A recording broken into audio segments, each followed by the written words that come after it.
ওকে, তাহলে ফাইনালি মুক্তি পেল মেগাস্টার শাকিব খানের বহুল প্রতীক্ষিত প্রিন্স সিনেমার মোশন পোস্টারটা দেখেই কিন্তু এক কথা বলতে ইচ্ছে করে, ভাই ভিন্ন কিছু করার চেষ্টা যে আছে আমি তো বুঝলাম না সমস্যাটা কি। এরকম ফালতু কথা তো জীবনে শুনি নাই। সেটা এখানে স্পষ্ট বোঝা যাচ্ছে।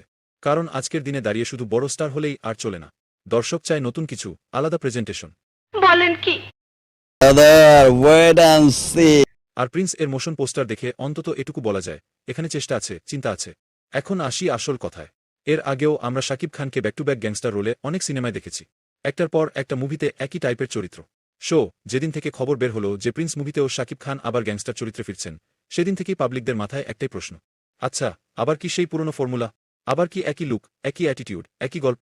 কিন্তু ফার্স্ট লুক আর মোশন পোস্টার দেখার পর সেই সন্দেহটা অন্তত কিছুটা হলেও কেটে গেছে। কারণ এখানে শাকিব খানকে যেভাবে প্রেজেন্ট করা হয়েছে সেটা আগের চেয়ে আলাদা।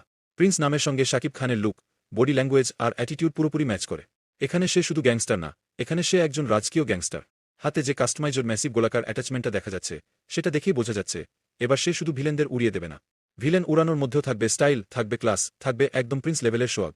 আর মোশন পোস্টারের আরেকটা জিনিস আলাদা করে নজরে পড়ে, ব্যাকগ্রাউন্ড মিউজিক। খুব অল্প সময়ই বোঝা যাচ্ছে এই মিউজিকটা সাধারণ কিছু না। গুঞ্জন অনুযায়ী এটি হতে যাচ্ছে সিনেমার টাইটেল ট্র্যাক।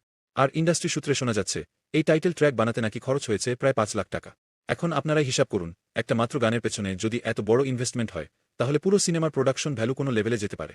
সব মিলিয়ে বলা যায় প্রিন্স সিনেমা নিয়ে এক্সপেকটেশন তৈরি হওয়ার যথেষ্ট কারণ আছে। এখন দেখার বিষয় এই হাইপটা সিনেমা হলে গিয়ে কতটা জাস্টিফাই হয়।